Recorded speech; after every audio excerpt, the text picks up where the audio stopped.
What's going on, guys? Coach Chandler here, Team Swole Patrol. Today what I'm going to share with you is my exact set and rep sequence that I use before leading up to a 1 rep max in either the squat, bench, deadlift, or overhead press. If you want to use this same sequence of reps and sets, you can also use it for Olympic lifts or any real max effort work that you're going to do in a core lift. But just for my purposes, what I'm going to do is show you how I would set it up to achieve a 1 rep max in the bench press today. So before I get into the exact reps and sets and how I'm going to approach it, let me first explain to you one of the biggest mistakes I see people make whenever going for a 1 rep max in whatever core lift they're doing. The biggest problem I see them making is not really doing any warm-up whatsoever. Let's say for example, the bench press. I'll see guys take a 5-pound plate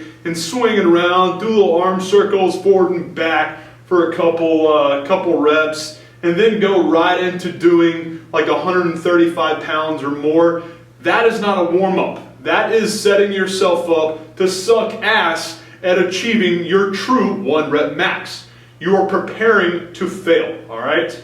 I tell people all the time, if you don't prepare, you're preparing to fail. So this is a prime example of how that principle is so very true. So what I do, number one, after I get through a quality dynamic warm-up and follow that up with a little bit of plyometric work that is going to mimic the same movement pattern for the core lift that I'm going to do that day. So for instance, on the bench press day, I'll do some like med ball broad throws or like a clapping push-up, low volume with that, just to stimulate the muscle fibers, stimulate the nervous system, get your body used to moving fast, explosively in that specific movement pattern for the bench press. All right, so I'll do that, and then once I feel like I'm good, I got a nice little sweat going, I'll move into the actual bench work.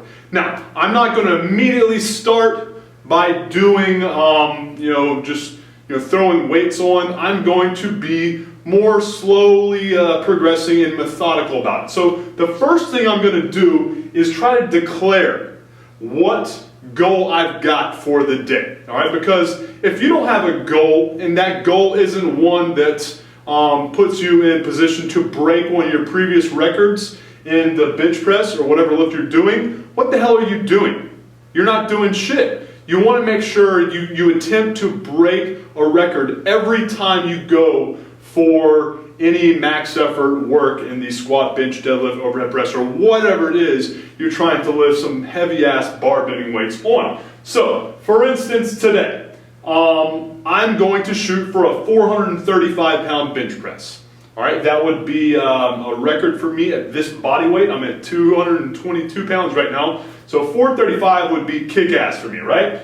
Might be a lofty goal, but nevertheless, you're going to see how I use this 435 pounds to structure the set and rep sequence that I'm going to use leading up to that attempt to ideally achieve that 435 pound successful bench press. And the first thing I'm going to do is just do 15 to 20 reps of the barbell alone. You're probably thinking, that's some pretty pussy shit. Well, here's the deal. I learned this from Brian Carroll.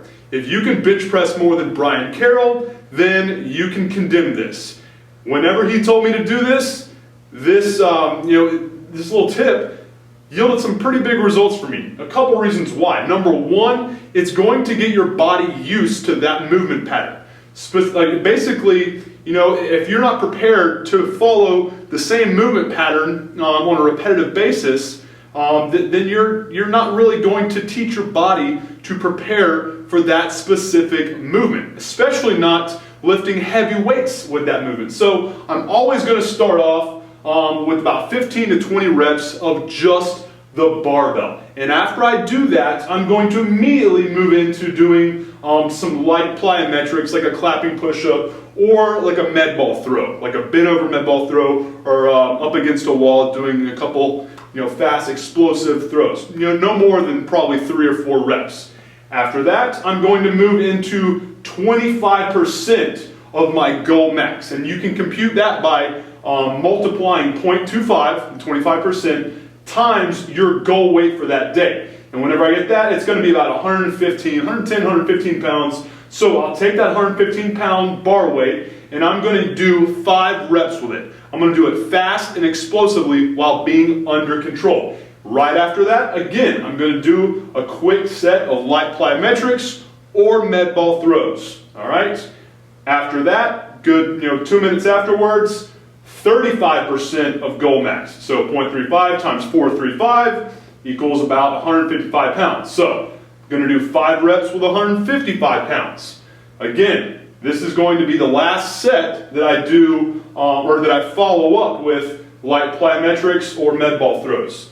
After that 35%, we're going to 45%. See where I'm going here? Basically adding about 10% with every subsequent set. All right, so 45% of that 435 will be 195 pounds.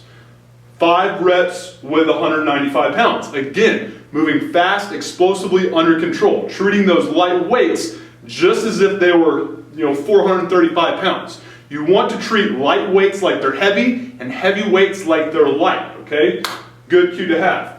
Next up, I'm going to jump all the way to 60%. And once I reach 60%, that's when I'm not going to do those 5 reps. I'm going to just do 1 rep. Even though I know I can do far more than 1 rep, I'm just going to do 1 rep because I don't want to burn myself out.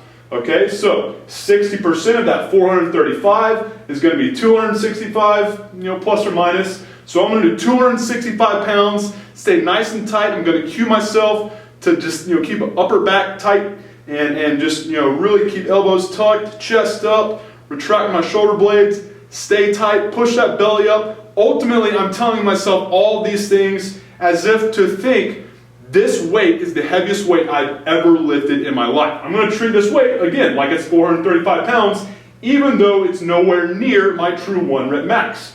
After that, I'm moving up to 75% of my goal max. All right, so 0.75 times 435 equals around, 325 pounds, okay? Again, not near my max, but again, I'm going to treat it like it is my max. Just 1 rep of that, and about 2 to 3 minutes later, that's when I'm going to go into my first attempt. Usually, my first attempt is going to be around what I would consider my 3 to 4 rep max. All right? Even though that's around my 3 to 4 rep max, I'm only going to do 1 rep. And that's because I don't want to waste too much energy. I don't want to fry my nervous system while doing a weight that I already know I can do pretty good, all right, pretty quickly. And after that first attempt at around 85% or around 3 rep max of what I typically get on a 1 rep max bench press, I'm going to then gauge for my spotter and myself really what the bar speed was like. If it's a pretty good bar speed, if it felt light, I'm going to add anywhere from 10 to 15 pounds. If it felt kind of a little slow or sluggish, I'm going to add probably 5 pounds per side. But if it felt fast and explosive, I'm going to move it up to where I feel pretty comfortable, and then I'm just going to do the same thing with each subsequent set until I achieve that 1 rep max that I'm happy with and content with, or I bomb out. Here's the thing though, if I bomb out, I'm not going to go down to a lesser weight just to achieve a 1 rep max for that day. I would much rather bomb out at a weight that would be a new record than just have the same 1 rep max. All right, learn to be content with certain days. All right, if I let's say hit 425 pounds and then that next set attempted 435 and missed it, I'm going to call it a day. I'm not going to move down to 430, which I've already achieved before, just for shits and giggles. I already know I've made that adaptation.